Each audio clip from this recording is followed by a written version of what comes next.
بسم الله الرحمن الرحيم الحمد لله رب العالمين إن الحمد لله تعالى نحمده ونستعينه ونستغفره ونعوذ بالله من شرور أنفسنا ومن سيئات أعمالنا من يهده الله فلا مضل له ومن يضلل فلا هادي له أشهد أن لا إله إلا الله وحده لا شريك له وأشهد أن محمدا عبده ورسوله اللهم صل على محمد وعلى آل محمد ما صليت على إبراهيم وعلى آل إبراهيم إنك حميد مجيد اللهم بارك على محمد وعلى آل محمد كما باركت على إبراهيم وعلى آل إبراهيم إنك حميد مجيد ورضى اللهم عن الخلفاء الراشدين والصحابة أجمعين ومن تبعهم بإحسان إلى يوم الدين أما بعد السلام عليكم ورحمة الله وبركاته.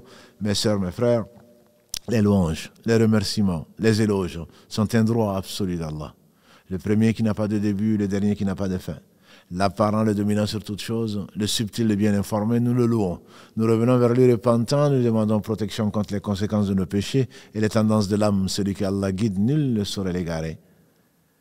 Et celui qui est privé de sa guidée, nul ne saurait lui montrer le droit chemin. J'atteste donc qu'il est le seul digne d'adoration, le parfait dans son essence, dans ses noms et attributs, et dans tous ses actes qui oscillent entre, d'une part, sa bonté, sa miséricorde, et d'autre part, sa justice, basée sur elle, son omniscience et sa sagesse. Nous le louons donc, nous revenons vers lui repentant. J'atteste qu'il est seul digne d'adoration, j'atteste la véracité, l'exemplarité de la prophétie de Mohammed ibn Abdillah, qu'Allah bénisse ce prophète, sa famille, ses compagnons, et tous ceux qui les auront suivis dans le droit chemin et nous fassent l'honneur d'en faire partie. Bienvenue donc dans ce jardin du paradis parmi les jardins qui sont les rappels, sur cette terre en tout cas, qui sont les rappels d'Allah subhanahu wa ta'ala. Et nos remerciements vont tous vers Allah, puis vers vous, cette grande famille que Allah subhanahu wa ta'ala a voulu constituer. Donc sur terre, Allah nous a réunis donc, autour de ces lives et autour de ces enseignements, qui nous en fassent profiter et qui nous réunissent dans son paradis, plus vaste que les cieux et la terre. Nous vous sommes particulièrement reconnaissants pour votre confiance. Comme je dis souvent, cela n'a pas de prix. Pour votre assiduité et pour votre intérêt pour votre religion. Celui que Allah aime, il lui fait comprendre sa religion. Qu'Allah nous fasse comprendre sa religion et la diffuser comme il l'a souhaité, subhanahu wa ta'ala, lui qui n'a besoin de rien. Donc, vos messages sont nombreux d'encouragement et ceci nous aide, alhamdulillah, à cheminer donc, sur le droit chemin, on l'espère, venant de partout. Donc, cette semaine, c'était plutôt donc, du Congo, du Sénégal, de la Côte d'Ivoire, du Tchad, de Mauritanie, sans oublier le Cameroun, le Mali également. Donc, beaucoup de pays d'Amérique, notamment des États-Unis, et probablement d'autres endroits qui nous suivent. Alhamdulillah, c'est vraiment avec plaisir que nous faisons partie de cette famille. Donc on espère une famille basée sur la foi, basée sur l'amour d'Allah subhanahu wa ta'ala, comptant sur sa récompense et craignant son châtiment. Et donc aujourd'hui, nous allons continuer, si Allah le veut, pour parler des astuces. Des astuces donc de cet ennemi du genre humain. Il a juré de nous amener tous en enfer, et en se mettant sur notre droite, sur notre gauche. On dit les bonnes œuvres et nous attirant vers le péché. Devant nous, c'est-à-dire en nous poussant vers ce bas monde et derrière nous, en nous faisant oublier l'au-delà. Or, il n'y a de véritable vie que celle de l'au-delà. Sa préoccupation donc, bien qu'il y croit, comme on le sait dans le Coran, sa préoccupation c'est que le jour du jugement dernier n'arrive pas et qu'il prenne sa place dans l'enfer pour l'éternité. Je vais parler de Satan, le démon, sur ce qu'il mérite. Donc après avoir parlé de la mauvaise opinion que l'homme peut avoir, que Satan peut pousser l'homme à avoir de son Seigneur, le parfait, dont nous avons parlé donc, dans l'épisode 5, dans l'épisode 6, la semaine dernière, nous avions parlé certainement dans l'adoration. C'est qu'il pousse, s'il n'arrive pas à nous faire associer à Allah subhanahu wa ta'ala ce dont il se passe, il est le riche, celui qui se passe d'associer. S'il ne nous amène pas à le nier au travers du doute qu'il peut mettre, or, comme le disent les prophètes, Afillahi shaq, fatiri samawati wal ard. Y a-t-il un doute quelconque? Y a-t-il un doute quelconque sur l'existence, l'omnipotence, l'omniscience de celui qui a créé les cieux et la terre sans besoin de modèle? Et certainement, quand il n'arrive pas à mettre ce doute-là, quand il n'arrive pas à s'aimer la mécréance dans les cœurs, dans le sens de on se croit musulman, on se dit musulman plutôt, puisque celui qui dit qu'il est musulman l'est, mais en réalité on ne croit pas. Allah a mis sur leur cœur un sceau. Il a scellé le cœur, une maladie qui est l'hypocrisie, pour laquelle Allah subhanahu wa ta'ala a révélé dès le début de son livre, dans la sourate al-Baqarah, sourate 2, il a parlé, décrit, fait l'éloge des croyants en 5 versets. Les non-croyants, en 2 versets, il a résumé leur cas, et 11 à 12 versets consacrés donc à ces hypocrites qui feignent de croire et en réalité qui ne croient pas, qu'Allah nous en préserve. Et aujourd'hui, donc, si Allah le veut, nous allons voir si la personne, malgré cela, a la foi, elle la néglige.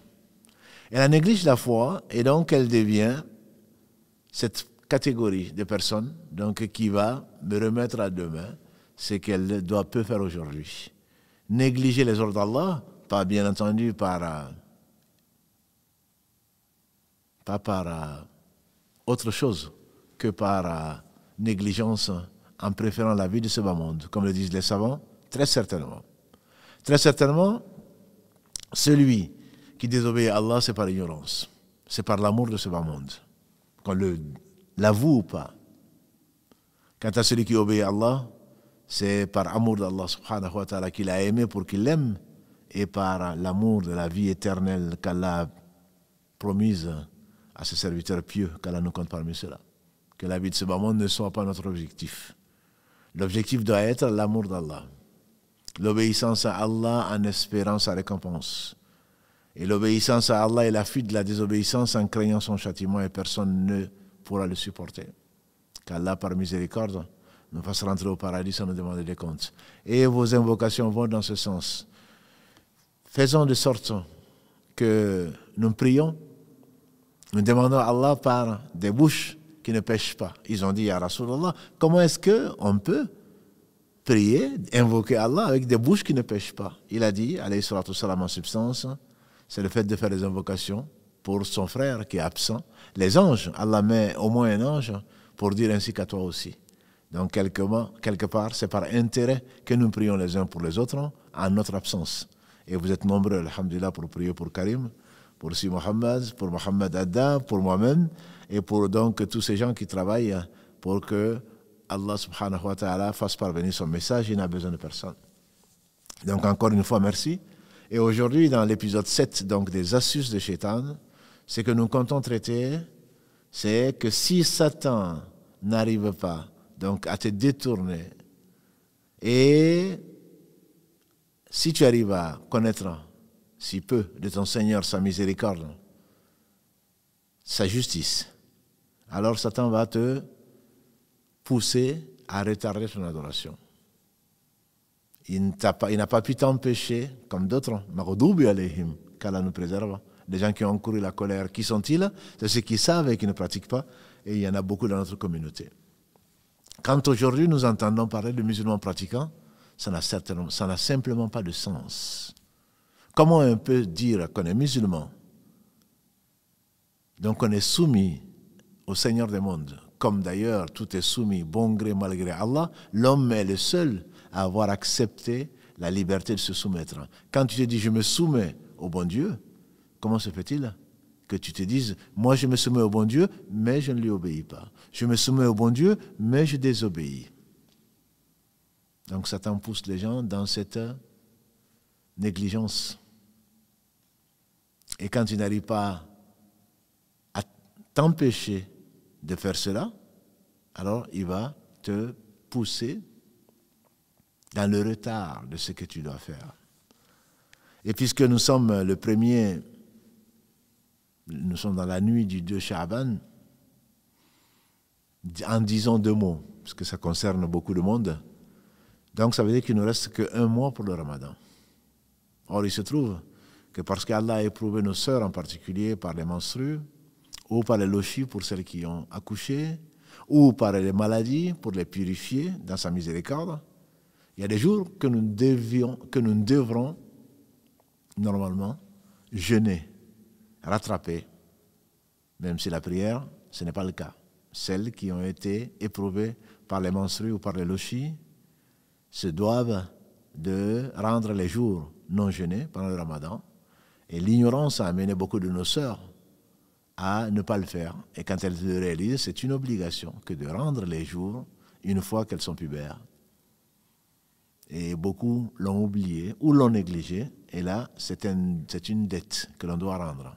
C'est pas comme la prière où il y a une divergence, on a vu dessus. Certains disent que celui qui ne prie pas, n'étant pas musulman, ce n'est pas la peine qu'il rende. Mais la plupart des savants, les 3 écoles sur 4 disent qu'il faut quand même rendre la prière en espérant le pardon d'Allah subhanahu wa ta'ala, ne comptant pas sur son acceptation. Parce que Allah dit Inna salata kanat al-mu'minina kitaban mawquta, la prière pour les croyants, une obligation à des moments bien déterminés, comme il le dit, subhanahu wa ta'ala. Donc, pour le jeûne, on doit le rendre. Celui qui a oublié de jeûner ou celui qui ne savait pas, se doit quand même de rendre donc ce jeûne-là. Qu'est-ce que Satan il va faire? On est déjà au mois de Sha'ban, c'est-à-dire le 8e mois, et dans un mois, Inch'Allah, on sera Ramadan. Donc il faut rendre les jours. Allah nous donne 11 mois pour rendre les jours qu'on n'a pas jeûné. Et donc on se doit de le faire. Mais Satan va te dire, non, tu as encore le temps. Il reste encore 29 jours. Et ensuite 28 jours. Et tu as le temps jusqu'au jour, et je sais, et mes sœurs peuvent en témoigner, jusqu'au jour où il ne reste plus que 3 jours et j'ai 3 jours à rendre. Ou il ne reste plus que 2 jours et j'ai 10 jours à rendre. Là, tu as désobéi à Allah. Tu n'as pas craint Allah malgré ton espoir, malgré tes intentions. Et le problème, ne dit-il pas, l'enfer est pavé de bonnes intentions. L'enfer est pavé de bonnes intentions. Je veux faire, et finalement on ne le fait pas. Suis plutôt la recommandation du prophète sallallahu alayhi wa sallam qui a dit à Ibn Omar, le fils d'Omar, qu'Allah l'a agréé ainsi que son père, jeune homme, sois dans ce bas monde en le prenant par l'épaule de façon bienveillante, comme il était, c'était le plus bienveillant des hommes, soit dans ce bas monde comme un passant ou un étranger. Ibn Omar qui a compris donc ce hadith, il dit, quand tu es au matin, n'attends pas le soir, pour bien faire bien sûr. Quand tu es au soir, n'attends pas le matin. Prends pour ta santé pour quand tu seras malade, et pour ta vie pour quand tu seras mort. Mon frère, ma soeur, si aujourd'hui tu rencontrais l'ange de la mort, alors que tu as des dettes vis-à-vis des pauvres, la zakat, vis-à-vis d'Allah subhanahu wa ta'ala, les prières qu'on ne pourra pas faire à ta place, vis-à-vis du jeûne que tu devrais faire, alors si tu ne peux pas, il faudrait que tes parents, les gens que tu as laissés, il faudrait l'écrire au moins, que pour que les gens payent au moins la fidya, la part du pauvre, puisque tu n'as pas jeûné.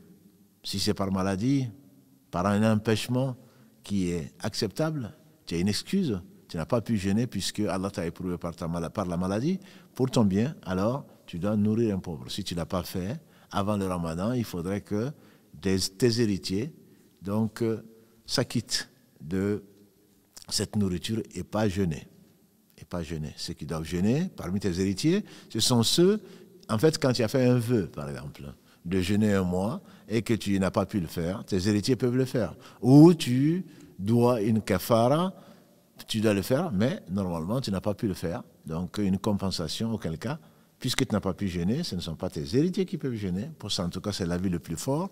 Ce sont plutôt, donc, on prend de tes biens, si t'en reste, avant de partager, pour compenser donc, la nourriture à 60 pauvres, par exemple, ou leurs vêtements, etc.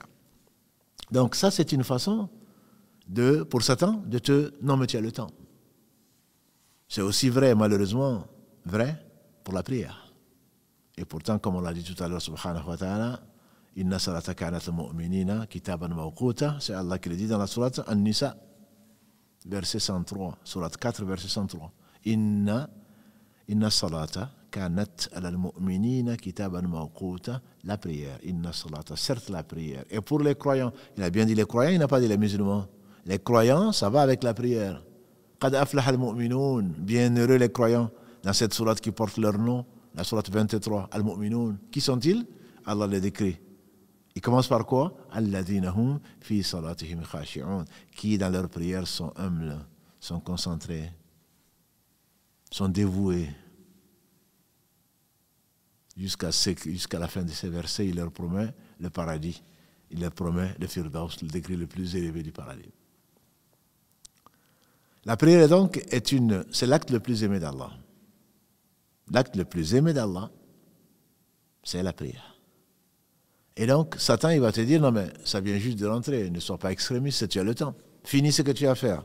Mais est-ce que ce que tu fais, effectivement, c'est un travail qui est utile pour les gens, qui est utile pour toi, pour vivre de ce qu'Allah a permis, de halal? Je te dis, termine le travail, achève ton travail plutôt, et fais ta prière. Allah a donné, par miséricorde, 5 prières obligatoires par jour. Et à l'origine, comme vous le savez tous, c'était 50 prières par jour.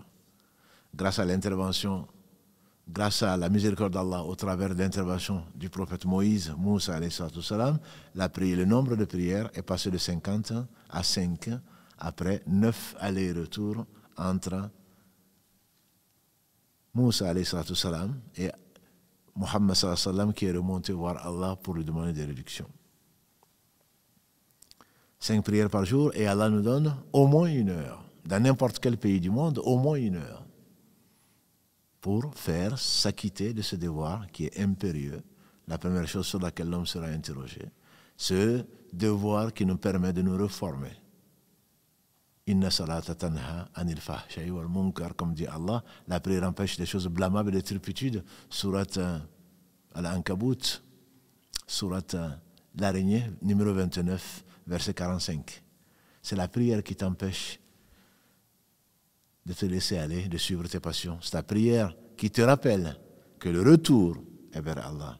C'est la saveur de la prière qui a amené le prophète sallam à aimer ça plus que le monde et ce qu'il contient.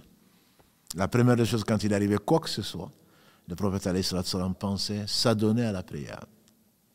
Et Allah te donne donc, pour faire ces 5 minutes, disons 10 minutes, pour les plus... Dans la journée, je ne parle pas des prières nocturnes. Les prières nocturnes et les prières surrogatoires, notamment dans la nuit, sont laissées donc à la volonté et à la capacité des gens. Et le prophète sallam priait alors qu'il n'avait pas de péché. Il priait jusqu'à ce que ses pieds étaient enflés. Et ne me demandez pas, disait notre mère Aïcha, combien c'était beau et combien c'était long. Parce qu'il aimait Allah, parce qu'il aimait converser avec Allah. Tu dis Alhamdulillahi Rabbil Alamin, Allah te répond, mon serviteur m'a louangé. Ar-Rahman Rahim, mon serviteur, répond Allah, mon serviteur, il a fait mon éloge. Maliki Yawmiddin, mon serviteur m'a glorifié. Iyyaka na'budu wa iyyaka nasta'in, c'est toi seul que nous adorons, c'est toi seul dont nous implorons le secours. Allah dit, ceci est à mon serviteur et à mon serviteur ce qu'il demande. Jusqu'à la fin. Pour quand tu demandes d'être guidé dans la voie droite, la voie des prédécesseurs pieux, parmi les prophètes, les martyrs, les gens très sincères, les gens qui font de bien. An'ama alayhim. An'ama Allahu alayhim, ceux que Allah comme le sait bien fait. Et tu demandes protection contre le fait d'être négligent, comme ceux qui le sont, maghdubi alayhim, qui savent et qui ne font pas, wala dhalin, qui font et qui ne savent pas. Et donc, ce rapport avec Allah qui te demande peu de temps en fait sur les 24 heures, 24 minutes peut-être, si tu te limites au strict minimum, multiplie-le par 2. 1 heure peut-être sur les 25, sur les 24 heures.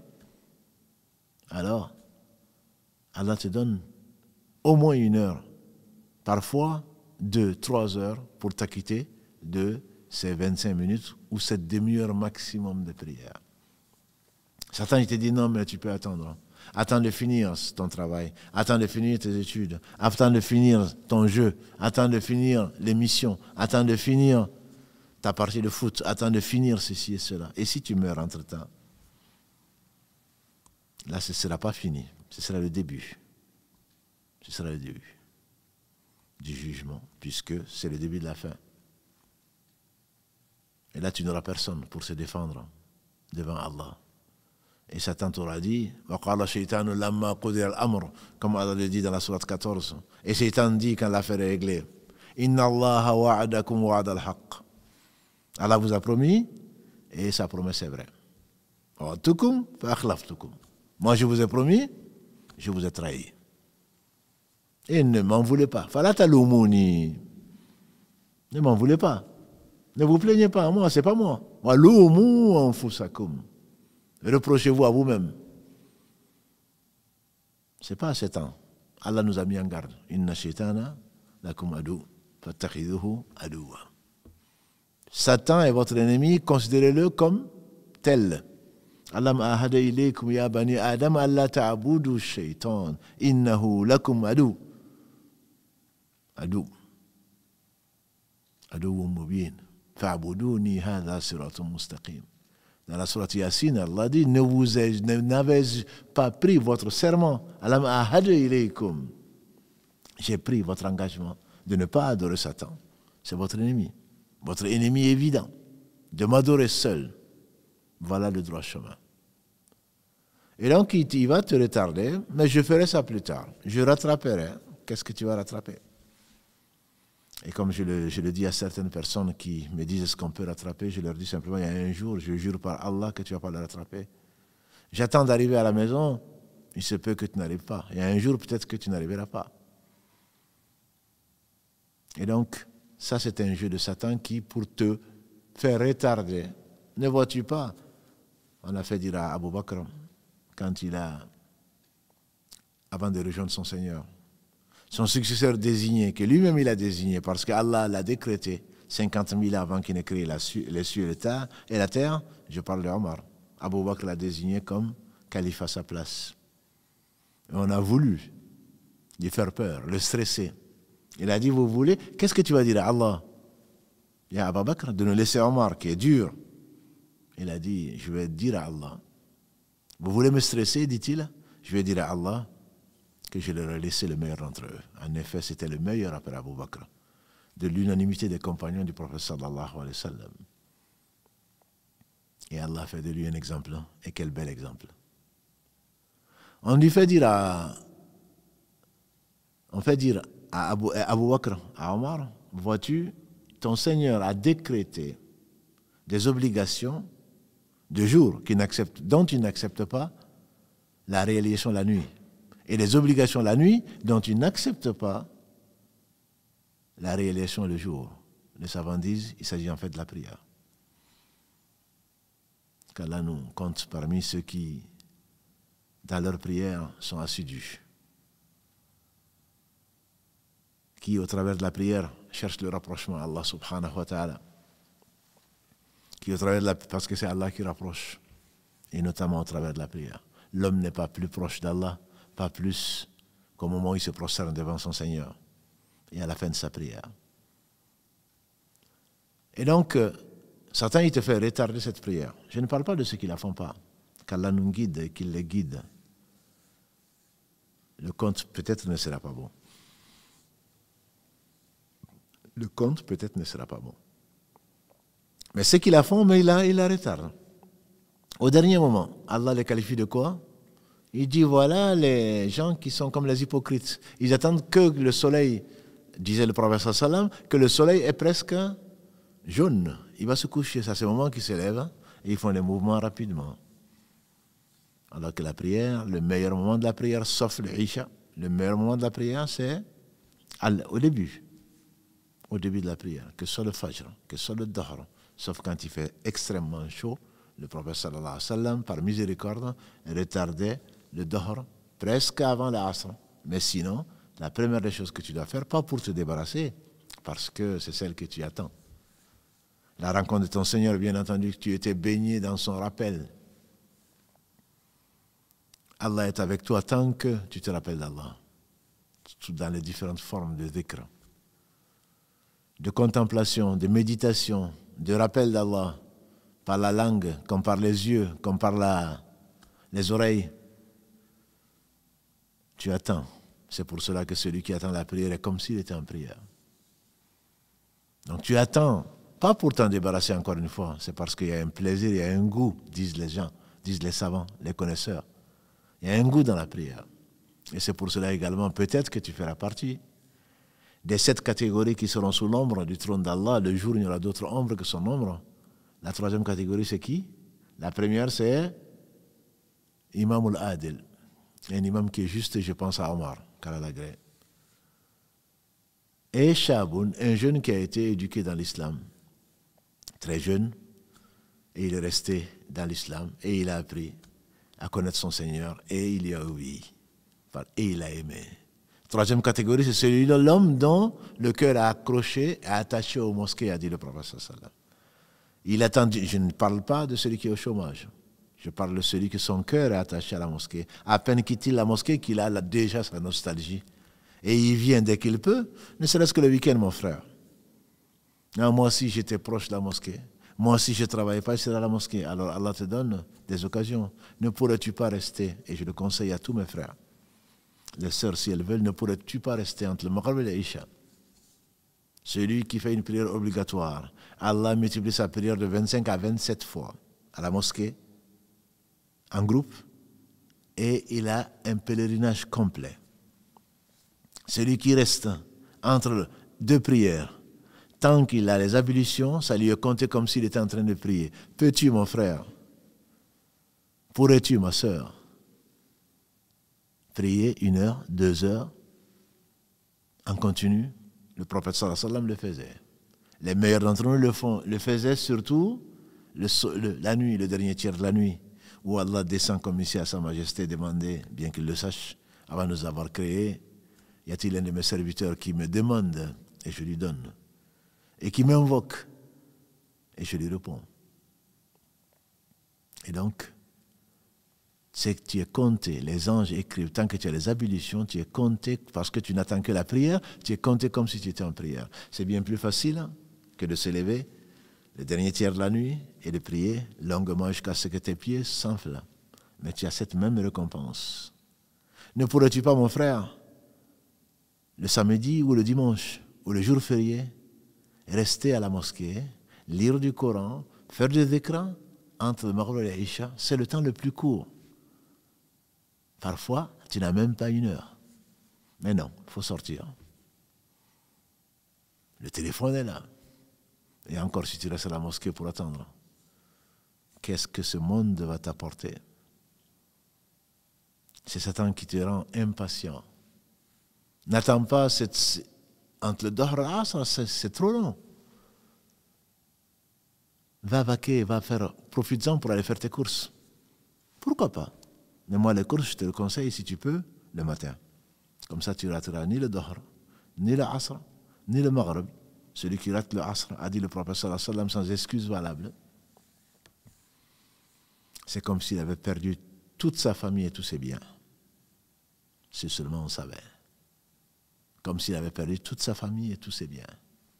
Et quand tu as été profiter des soldes, mon frère, ma sœur, tu penses avoir fait des affaires et tu as raté l'Asr, tu n'as pas gagné grand-chose. Et donc, si tu dois faire tes courses, moi, je te conseille de les faire le matin, où il n'y a pas de prière, obligatoire en tout cas. Et donc, Satan, il va te pousser. Non, mais tu as le temps. En 1 heure, tu fais le trajet, bien sûr. Tu seras déjà là pour la prière. Et puis, de toute façon, avant que le Maghrib n'arrive, si tu ne fais pas la prière en groupe, à la mosquée, pour une fois, c'est pas grave. Tu la feras seul. Il a divisé ta récompense. Si tu as réussi, grâce à Allah, par sa miséricorde, à faire la prière à l'heure, avant que le soleil ne se couche, parce que le prophète sallallahu alayhi wa sallam a dit, il est celui qui a eu 1 raka avant que le soleil ne se couche, il a eu le Asr. Celui qui a eu 1 raka avant que le soleil ne se lève, il a eu le Fajr. Mais toi, tu préfères dormir jusqu'à 20 minutes avant, et encore, tu mets ton réveil, là tu prends un risque. Le soleil est plus pieux que toi, ça on le savait. Mais manifestement, quand tu lèves les yeux, le soleil il est bien haut. Le Asr, il est passé. Ah écoute, il y avait un embouteillage, il y avait ceci, il y avait cela. Je travaillais, je faisais ceci, je faisais cela, de telle façon que c'est comme si tu avais perdu, si tu le savais, toute ta famille et tous tes biens. Et qu'est-ce que tu auras gagné? 75% de réduction? Non, le moins de ce qu'il contient ne représente pas chez Allah le poids de l'aile des moustiques. Autrement, il n'en aurait pas fait profiter un seul instant un incroyant, comme l'a dit le prophète sallallahu alayhi wa sallam. Ce monde et ce qu'il contient. L'exemple de ce monde par rapport à l'au-delà. Il a dit, alayhi salatu wassalam, c'est comme l'un d'entre vous qui met un doigt dans l'eau de la mer et il ressort le doigt mouillé, quel volume, quelle quantité d'eau il a pu emporter par rapport à l'eau de la mer. Si seulement on savait. Donc Satan, il te retarde. Fais-le, non, plus tard, tu as le temps. La seule prière qui est recommandée de retarder, c'est la prière de Isha. Un jour meilleur qu'aujourd'hui, le prophète sallam a envoyé Bilal pour aller voir s'il y a encore des gens qui dorment. Les gens encore réveillés plus tôt. Bilal part, il revient, il dit les femmes et les enfants dorment.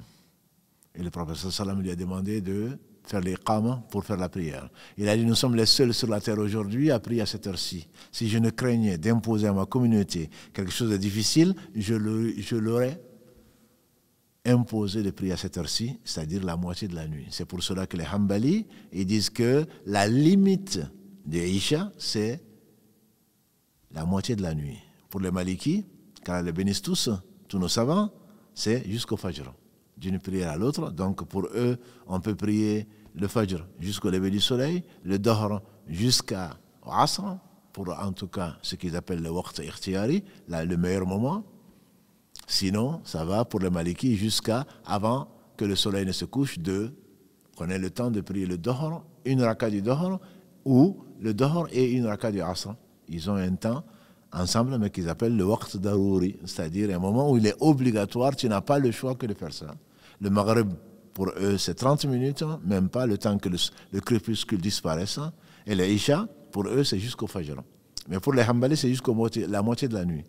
Donc, même une femme qui n'est pas à la mosquée, parce que ce n'est pas une obligation, mais qui aura la récompense si elle vient, qui n'est pas à la mosquée et qui attend, qui retarde le Isha, la prière de Isha, elle n'attend que la prière, ça lui est compté comme s'il était en prière. Pas devant la télé, pas devant une série, pas devant ceci et cela, mais elle ne s'est pas couchée uniquement parce qu'elle veut retarder l'Isha. Et Allah sait tout. Allah sait tout. Donc celui qui le fait, le mieux bien entendu c'est de le faire en groupe.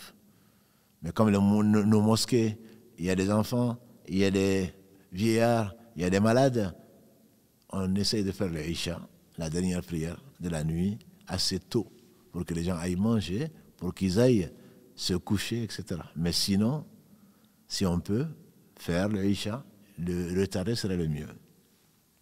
Donc je disais, mon frère, ma soeur, ne pourrais-tu pas rester entre le Maghrib et l'Isha? Surtout toi, mon frère, pour qui la prière en groupe est particulièrement recommandée. Nos sœurs auront la même récompense, voire plus, si elles prient chez elles, ce qui n'est pas ton cas. Ne pourrais-tu pas choisir un jour, samedi et dimanche par exemple, ou le jour où tu ne travailles pas, venir faire le Maghrib à la mosquée, faire le Isha et entre les deux faire du dhikr, ou rester en tout cas en train de te rappeler Allah, cela te fait quoi? 2 pèlerinages. Et s'il y a 2 pèlerinages, acceptez la récompense. Celui qui fait la prière en groupe à la mosquée, Allah le récompense. Je ne parle pas de chaque pas qui va t'amener. Chaque pas qui va t'élever un degré, l'autre pas va t'enlever des péchés. Le temps que tu attends la prière, tu es compté comme en prière. Non, avec la prière, 25 à 27 fois la récompense d'une prière faite seule. Mais en plus de cela, Allah il va te compter un pèlerinage accepté. Tu auras fait un pèlerinage au Maghreb, un pèlerinage au Isha. Le temps que tu passes, c'est comme si tu étais en prière. Et si, grâce à Allah, il y avait un cours, celui qui vient à la mosquée pour écouter un enseignement, et l'enseignant et les enseignés, ils sont récompensés par Allah comme s'ils avaient fait un pèlerinage accepté. Qu'Allah nous compte parmi les gens qui, de ceux qui entendent, choisissent le meilleur et qui sont à l'exemple, qui concourent et qui courent et qui se précipitent. Wasari'u ila maghfiratin min rabbikum, dit Allah dans la sourate 3, verset 133. Ali Imran, wasari'u, faites vite, courez, concourez. Ila maghfiratin min rabbikum, concourez vers le pardon de votre Seigneur et un paradis qui est plus vaste que les cieux et la terre. Wa jannatin arduha as-samawati wal ard. Uiddat lil muttaqin, qu'Allah a réservé aux pieux. Qu'Allah nous compte parmi ceux-là. Et donc Satan, il ne veut pas que tu gagnes, puisque grâce à Allah, par sa miséricorde, il n'y a pas de bienfaits qui ne viennent pas de lui. Wa ma bikum min ni'matin fa min Allah. Sourate Nahl 16. Et quelle belle sourate qu'on appelle la sourate des bienfaits. Allah dit dans le verset 53 de cette sourate Nahl, les abeilles. Allah dit wa ma bikum min ni'matin fa min Allah. Il n'y a pas de bienfait qui vous arrive si ce n'est par la permission d'Allah. Tout bienfait qui t'arrive, ça vient d'Allah. Et c'est Allah qui t'amène là. Et remercie-le. Si nous sommes aujourd'hui en face de notre live, c'est grâce à Allah. Si on le ressent dans le cœur, c'est grâce à Allah. Si on patiente, c'est grâce à Allah. Ces oreilles qui ont été ouvertes par Allah à son rappel, qui descendent dans le cœur, ces yeux qui fixent ce que vous regardez, ce cœur qui absorbe et dont tu se nourris du rappel d'Allah, c'est grâce à Allah. Je ne te parle pas de ta santé, je ne te parle pas de ce que tu respires, de ce que tu manges, je te rappelle de ton existence, parce qu'un jour viendra, ce sera, Inch'Allah, pour le paradis éternel, c'est ce qu'on espère en tout cas, après le repos dans la tombe. Et donc ce Seigneur subhanahu wa ta'ala te permet, mon frère, ma soeur, il t'invite matin, midi et soir pour t'élever en degré, pour te pardonner, et Satan te dit non, surtout ne va pas vite, mais tu ne vois pas que tes enfants malades, tu ne vois pas, la vie n'est pas que ça. La vie n'est pas, oui, mais ma soeur, mon frère, Allah t'a créé pourquoi? Je n'ai créé les djinns et les hommes qu'afin qu'ils m'adorent. Surat Dhariyat, surat 51, verset 56.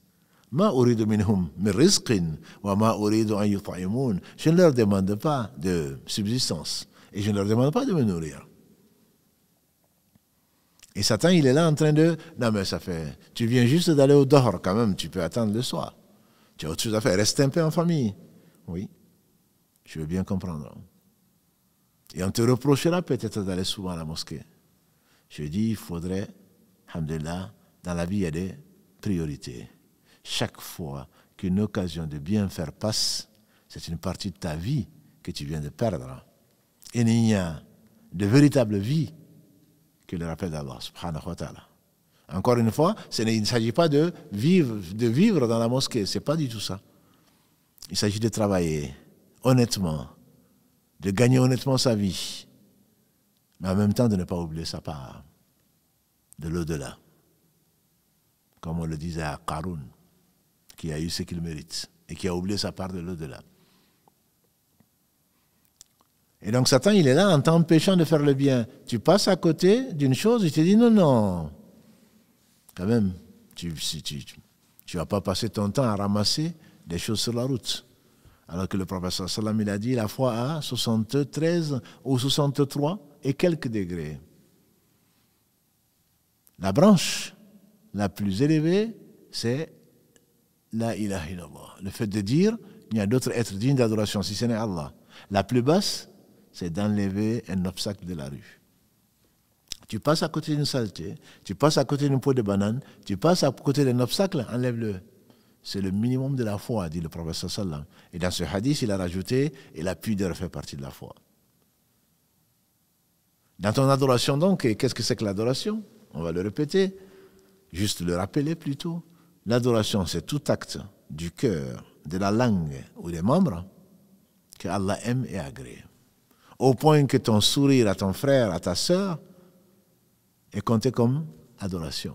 Au point que tes relations conjugales sont comptées comme de l'adoration. Autant que au compte ce que tu manges, ce que tu bois, pour pouvoir mieux adorer Allah, pour le remercier, ceci est compté également pour de l'adoration si tu n'es pas là par gourmandise, pour remplir ton ventre. Mais non seulement tu délectes ce qu'Allah a créé,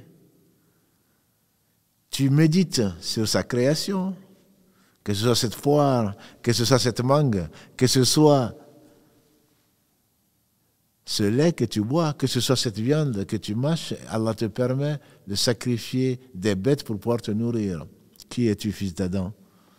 Sinon, un très grand ingrat, un très grand ignorant, comme Allah le dit dans le verset 112 de la sourate Al-Ahzab. Dernier verset de la sourate 33. Innahu kana zaluman jahula. L'homme est certain, un très grand injuste vis-à-vis de lui-même et vis-à-vis des autres. Jahula, un très grand ignorant. En effet, l'ignorance est la base de tous les péchés. Celui qui désobéit à Allah, sciemment ou inconsciemment, c'est forcément par ignorance. Et qu'Allah nous pardonne. Et quand Abu Bakr Siddiq demande au prophète sallallahu alayhi wa sallam, et les savants précisent, donne-moi, enseigne-moi une invocation dans ma prière pour que j'invoque mon Seigneur. Et les savants rajoutent, avant que je vous dise l'invocation que vous connaissez, les savants rajoutent, c'est une demande de celui qui aime. Parmi les hommes, c'est celui qui l'aimait le plus. De l'aimer à l'aimer. On a demandé au prophète sallam, qui est celui qui tu aimes le plus? Il a dit Aïcha. On dit non, mais parmi les hommes, il dit son père. Imaginons que tu donnes un cadeau à quelqu'un que tu aimes. Mais je dis sincèrement, quelqu'un que tu aimes. Ça va être le meilleur des cadeaux. Et voilà que Abu Bakr demande à celui pour qui il sacrifierait son père et sa mère, comme il le disait souvent. Et je ne doute pas, il était véridique.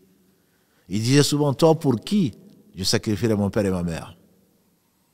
Celui qui rentre est appelé par l'une des 8 portes du paradis n'aura pas, ne sera pas malheureux.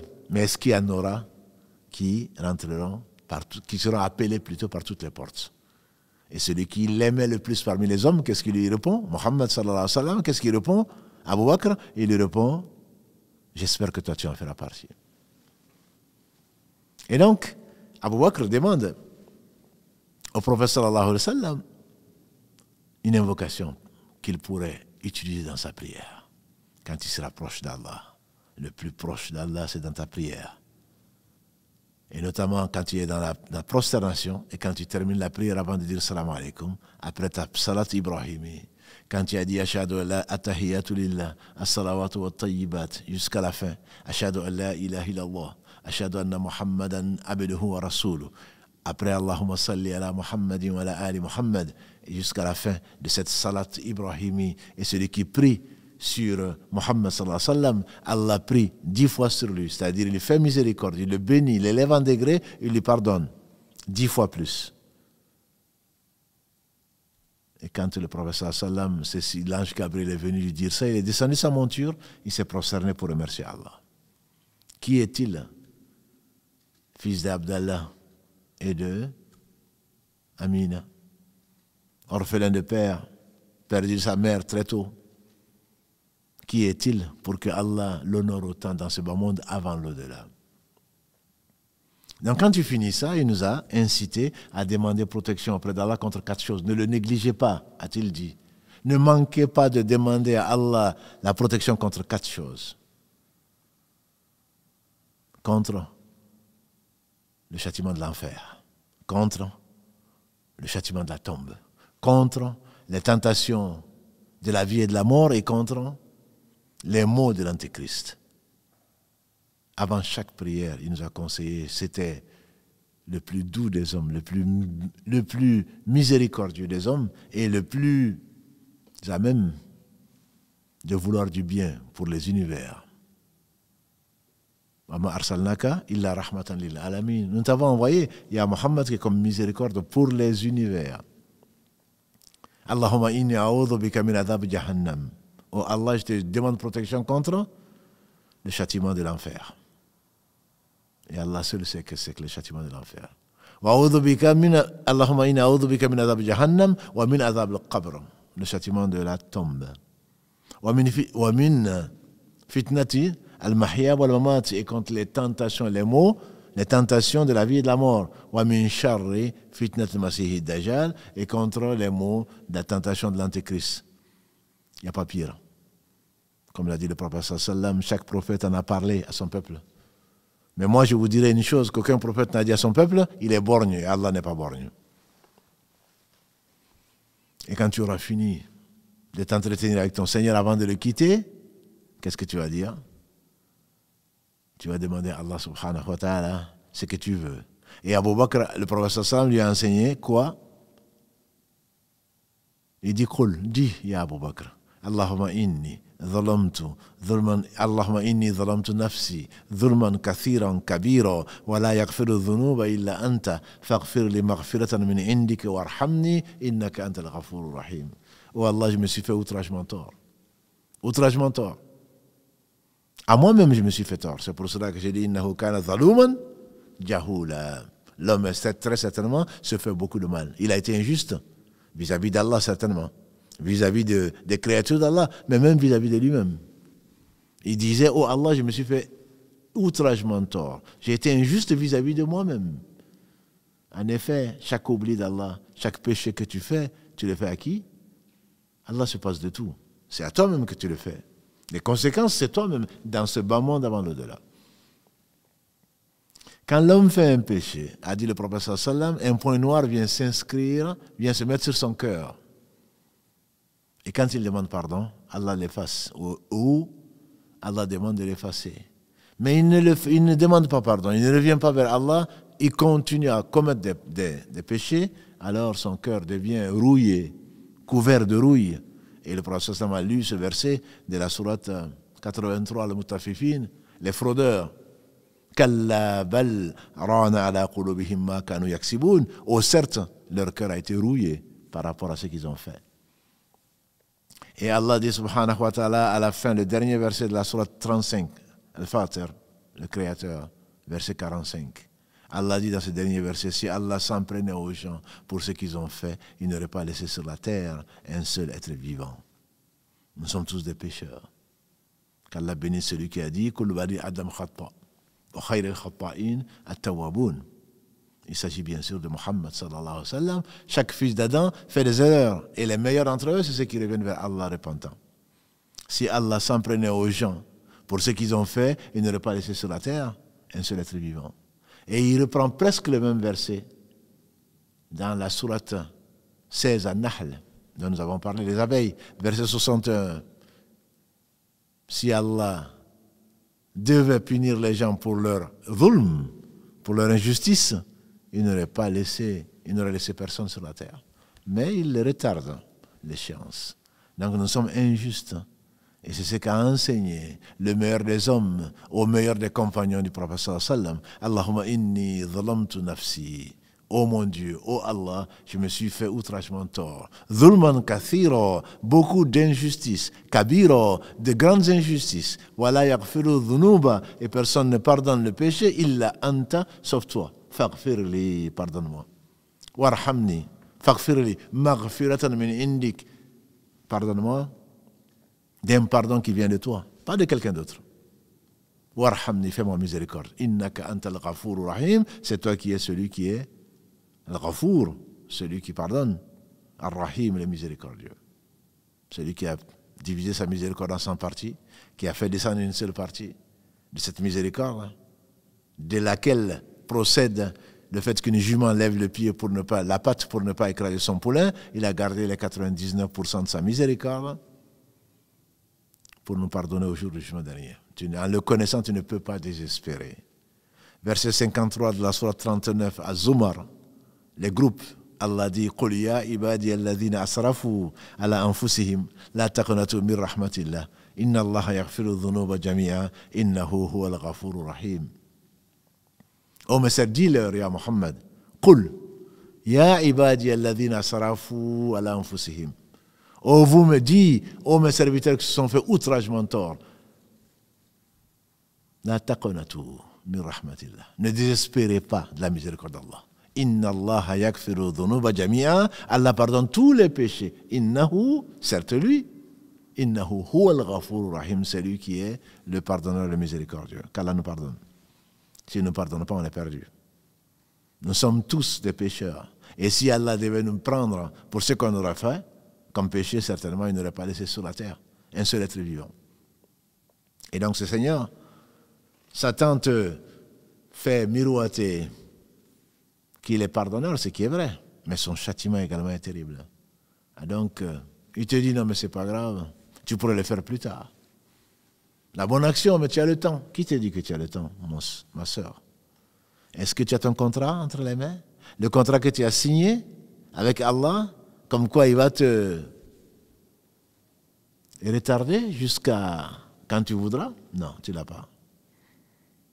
Adam l'a eu et il a oublié. C'est très beau hadith. Où Adam, alayhi salam, Allah lui a montré les âmes dans la prééternité. Allah lui a montré les âmes de ses enfants. Et les âmes brillaient. Prions Allah subhanahu wa ta'ala que nos âmes brillaient à cette époque. Les âmes brillaient en fonction de leur foi. Et Adam a vu une âme qui brillait particulièrement. Il a dit, oh mon Dieu, c'est qui? C'est l'âme de qui? C'est l'âme de qui ça? Et Allah lui a dit, c'est l'âme de ton fils Daoud, David, le prophète et roi, le père de Salomon. Il dit, c'est l'âme de David. Et il dit, Allah l'a inspiré, et il dit, quel âge tu lui as donné? Allah a dit, je lui ai prévu 40 ans. Il a dit, oh mon Dieu, prends 60 ans de mes 1000 ans, parce qu'Allah lui avait donné 1000 ans, lui avait accordé 1000 ans, il le savait. Prends 60 ans de mon âge et donne-le lui, pour qu'il ait au moins 100 ans. Et effectivement, Daoud a eu 100 ans. Il est mort à 100 ans. Mais quand l'ange de la mort est venu trouver Adam, alayhi salam, il lui a dit, redonne l'âme. Parce que aucun, comme l'a dit le prophète sallam, aucun prophète ne meurt avant que l'ange de la mort ne vienne le voir et lui demande de choisir entre la vie de ce bas monde et l'au-delà. Et lui, bien sûr, il a choisi l'au-delà avec le Seigneur très élevé. Moussa l'a giflé, l'ange de la mort. Il a crevé l'œil et nous y croyons. Ah bon, les anges ont des yeux? C'est le prophète sallam qui nous a dit. L'ange de la mort est venu pour reprendre l'âme de Moussa et il l'a giflé.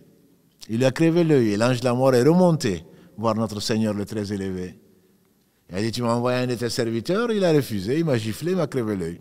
Allah lui a redonné un œil et il est revenu. Et Allah lui dit plutôt, dis-lui qu'il mette sa main sur une vache noire ou sur la peau d'une vache.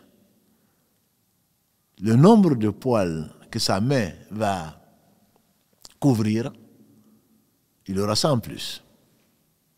Il est venu, fidèle, comme tous les anges. Il est venu dire à Moussa, Moussa, voilà. Voilà ce que ton Seigneur a dit. Et Moussa lui a demandé, alors? Et après? Il dit, après tu vas mourir. Quand tu auras vécu ces milliers d'années, les milliers de poils, tu vas mourir. Il est alors, prends mon âme maintenant. Et il l'a pris juste avant qu'il entre en Palestine.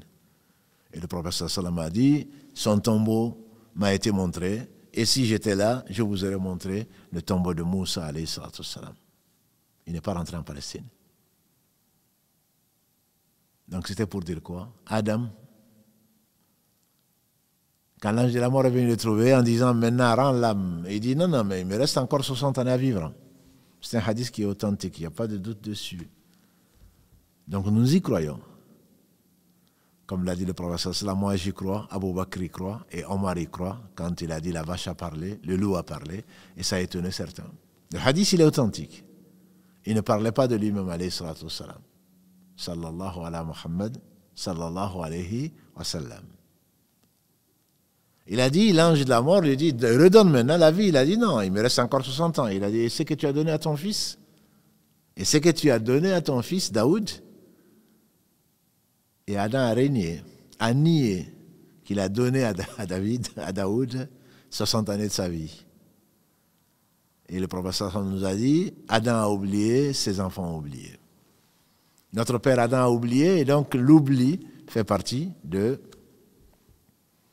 nos attributs, de nos pratiques, et Satan en profite pour nous faire oublier ce qu'on a pris comme engagement devant Dieu, de n'adorer que lui, subhanahu wa ta'ala. Bref, pour revenir à notre histoire, c'est que Satan, il te pousse vers la négligence, il te pousse de retarder. Si tu le fais, c'est à la dernière minute. Alors qu'Allah subhanahu wa ta'ala t'appelle pour te pardonner. Allah, il t'appelle pour te combler de ses bienfaits. Allah, il t'appelle et toi, tu retardes. Comme si tu lui disais, et tu ne le dis pas, heureusement, je n'ai pas besoin de ce que tu as. Tu m'appelles pour me pardonner? Puis il m'appelle pour me vacciner contre les choses blâmables, les turpitudes. Tu m'appelles pour me combler des bienfaits ici-bas, avant l'au-delà. Mais écoute, j'ai autre chose à faire. Quand j'aurai fini, je viendrai. Imaginons seulement un seul instant qu'une maman, qu'Allah fasse miséricorde à nos mères, qu'une maman appelle son enfant. Mon chéri, viens que je te donne quelque chose. Qui ne lui répond même pas. Qui le rappelle. Et Allah ne cesse de nous envoyer des incitations, des flashs, des invitations. On se rappelle parce qu'on a oublié. Allah veut qu'on se rappelle et on se rappelle. Et Satan nous fait oublier à nouveau. Comme le page de Moussa le dit dans la sourate 18, il n'y a que Satan qui m'a fait oublier. Et l'oubli vient de Satan. Et il te dit, il te rappelle, viens, je te donne. Viens, je vais te combler, mon serviteur. Viens, je vais te purifier.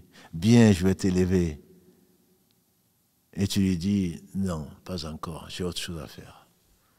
Un enfant qui est en train de jouer, surtout aujourd'hui, avec les jeux sur Internet. Et les parents sont désarmés, désarçonnés. Ils ne savent plus quoi faire. Musulmans ou non musulmans. Que sur les jeux, les enfants. Satan a trouvé un beau joujou. Et malheureusement, certains divorcent pour cela. À son âge, adulte, dans son lit, avec son épouse, en train de jouer. On a un peu parlé des réseaux sociaux, certainement pas assez. Le dégât que ça fait. Des hommes, pères de famille, en train de jouer dans le lit conjugal, à côté d'une personne qui l'attend, qui s'est donnée à lui, qui a signé un pacte, qui veut aller au paradis avec lui. Et il est là en train de jouer. La vie est un jeu. Mais ce temps que tu as perdu, mon frère, c'est un temps qui est perdu, qui ne reviendra jamais. L'occasion que tu as perdue de sourire à ton épouse, l'occasion que tu as perdue d'échanger, l'occasion que tu as perdue de ramasser les bonnes actions ne reviendra plus jamais jusqu'au jour du jugement dernier. Ne sais-tu pas que le meilleur des hommes nous a enseigné que chaque jour qui vient, chaque jour qui pointe son nez, te dit, me voici, je suis un jour nouveau. Profite de moi, car je ne reviendrai pas jusqu'au jour du jugement dernier. Je ne reviendrai pas jusqu'au jour du jugement dernier.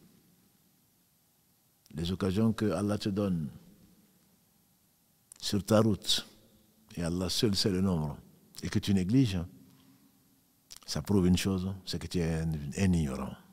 Parce que demain, tu vas en avoir besoin. Le prophète, alayhi salatu wassalam, il a dit, celui qui est dans la tombe, après sa mort, ça arrivera à chacun d'entre nous. Celui qui est dans sa tombe, il donnerait le monde de ce qu'il contient, et qui ne lui appartient pas, bien sûr.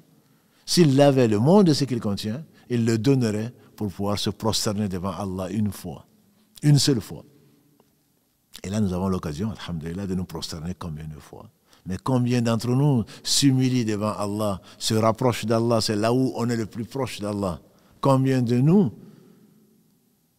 préfèrent autre chose à ce rapport avec le Seigneur des mondes, à ce rapport avec le miséricordieux par essence et par excellence? Combien d'entre nous? Ils sont peu nombreux. Mais Allah choisit qui il veut, qu'Allah nous fasse miséricorde. Et donc Satan, il va te faire retarder l'obéissance à Allah. Il va te faire rater combien d'occasions. Tout ceci pour que tu ne profites pas de la miséricorde.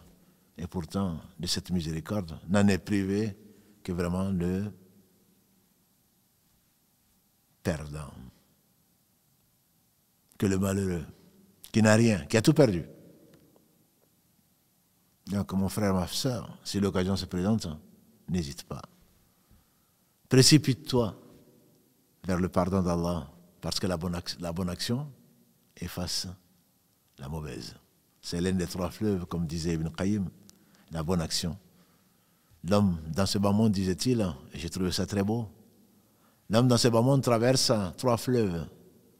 S'il ne sort pas purifié de ce bas monde, il va traverser un quatrième fleuve pour se purifier, qui est l'enfer. C'est le quatrième fleuve. Parce qu'Allah est juste. S'il n'est pas pur, cet homme qui est mort avec des péchés qu'Allah n'a pas pardonné, parce qu'il a été injuste vis-à-vis des autres, alors très certainement, il passera par l'enfer, parce qu'il prendra les péchés des autres, il sera mis dans l'enfer, et il en sortira, parce que ne monte vers Allah que le pur, ne rentre dans le paradis d'Allah que les purs. Donc la bonne action pourrait t'aider. Une bonne action facile pour celle à qui Allah a la facilité, c'est le repentir. Et l'autre bonne action que tu n'aimes pas, c'est l'épreuve. Voilà les 3 fleuves par lesquels il faudrait bien que tu passes pour que tu sois pur. Quand Allah aime quelqu'un, a dit le prophète sallallahu alayhi wa sallam, il l'éprouve au point qu'il le rencontre sans aucun péché. Ma soeur, mon frère, l'épreuve que tu rencontres, dans la difficulté que tu as à faire la prière. Wa innaha, dit Allah dans la sourate Al-Baqarah. Wasta'inu bis sabri was salah. Prenez aide auprès d'Allah, bis sabr, par la patience et par la prière. Et il dit quoi? Wa innaha, et certes celle-là, la prière, la kabiratun illa al khashi'in. La prière est énorme, c'est une kabira, elle est énorme. Sauf al khashi'in, les humbles. Alladhina, ceux qui sont convaincus de la rencontre de leur Seigneur. Et donc, c'est par celle-là qu'Allah va te rapprocher. Les épreuves que tu rencontres, c'est pour te purifier. La bonne action que tu fais grâce à lui, c'est pour effacer les péchés, les nombreux péchés et les erreurs que nous commettons matin, midi et soir. Et le repentir, c'est Allah qui te veut du bien. Il te permet de te repentir. Et ensuite, tu te repens. Et ensuite, il accepte le repentir. Et ensuite, il t'aime. Inna Allah yuhibbu tawabina wa yuhibbu al-mutatahhirin. Allah aime les repentants, il aime ceux qui aiment se purifier. Surat Baqarah, verset 222. Surat 2, 222, comme je vous dis, c'est facile à retenir. Surat 2, verset 222. Comme la Surat 16, verset 61. Si Allah laissait sur la terre, si Allah s'en prenait plutôt aux gens à cause de leur injustice, il n'aurait pas laissé sur la terre un seul être vivant. Donc ce Seigneur est miséricordieux, ce Tatsan, c'est notre ennemi qui s'est mis, qui a promis, et il ne se décourage pas, et il ne dort pas, et il n'oublie pas. Il est constant dans son objectif, n'ayant pas d'ambition autre que d'aller en enfer. Il est conscient qu'il ne peut pas en sortir, parce qu'il a désobéi à Allah, mais il s'est juré de nous amener tous en enfer. C'est pour cela qu'il te fait retarder. Quand tu vois le bien, ne retarde pas. Prends sur, n'attends pas, comme le dit Ibn Omar, radiallahu anhuma, si tu es au soir, n'attends pas le matin. Si tu es au matin, n'attends pas le soir. Prends sur ta vie pour quand tu seras mort et sur ta santé pour quand tu seras malade. Notre Seigneur, en effet, quand tu es en bonne santé, ce que tu fais te sera compté quand tu seras malade. Nul autre que lui ne peut le faire. C'est pour cela que les jeunes et les gens bien portants, les gens de science nous invitent à œuvrer, et combien, tant qu'on est en bonne santé. Parce que quand tu seras malade, quand tu seras avec ta canne, quand tu seras dans une chaise, quand tu seras dans le lit, ne pouvant rien, tout ce que tu faisais avant, Allah dit aux anges de l'écrire comme quand tu le faisais. Tu économises pourquoi? L'énergie qu'Allah t'a confiée, pourquoi tu l'économises? Si tu attends d'avoir 40 ans, si tu attends d'avoir 50 ans pour commencer à faire la prière, si tu attends, non seulement ça va te manquer au jour du jugement dernier, mais en plus de cela, si tu es déjà malade, si tu es au seuil de la mort, et à ce moment que tu commences à prier, tu vas prier assis, peut-être, et bientôt couché, parce que tu seras incapable de prier assis, et tu n'auras que cette récompense alors que tu aurais commencé plus tôt. Allah aurait dit aux anges de t'inscrire que tu te levais la nuit, que tu faisais 4 rakas avant le Dohr, que tu faisais 4 rakas après le Dohr, par lequel nous dit Habiba, que son mari, le prophète sallam, dit, celui qui fait 4 rakas avant le Dohr, 4 rakas après le Dohr, Allah a interdit son corps au feu de l'enfer. 4 rakas avant le Dohr, 4 rakas après le Dohr. Sans compter le Dohr, bien sûr. Que notre Seigneur est généreux. Que notre Seigneur est généreux. Que notre Seigneur est bon. Que notre Seigneur est miséricordieux. Il est le seul. Il n'a besoin de rien. Qu'Allah subhanahu wa ta'ala nous protège de Satan. Allah est le seul, subhanahu wa ta'ala, à pouvoir nous protéger. Il n'y a pas d'autre protecteur. Il n'y a pas d'autre protecteur. Ibn Taymiyyah, quand il fasse miséricorde, on lui fait dire, vois-tu, et on a déjà pris cet exemple-là, vois-tu, quand un chien te poursuit, il y a deux façons d'agir. Soit tu te retournes chaque fois, il te poursuit et tu le chasses, et à peine tu te retournes qu'il te poursuit, ou alors tu dis au berger, occupe-toi de ton chien. Et le berger lui dit coucher, et le voilà couché. Et Allah tient le toupet de toutes les créatures dans sa main. Quand il t'éloigne de Satan, tu en es éloigné. Quand tu te laisses à Satan, tu suis tes passions. Et je crains pour toi comme je crains pour moi. Qu'Allah subhanahu wa ta'ala fasse de son souvenir notre occupation principale. Qu'Allah ne nous laisse pas à nous-mêmes, ne serait-ce que le temps d'un clin d'œil, puisqu'on sera perdu. Qu'Allah bénisse le meilleur des hommes. Celui par qui il a ouvert nos yeux. Celui par qui il nous a fait sortir des ténèbres vers la lumière de l'islam. Celui par qui il nous a fait vivre. Et la vraie vie, c'est certainement la vie du cœur. سبحانك اللهم وبحمدك أشهد أن لا إله إلا أنت أستغفرك وأتوب إليك سبحان ربك رب العزة عما يصفون وسلام على المرسلين والحمد لله رب العالمين والسلام عليكم ورحمة الله وبركاته.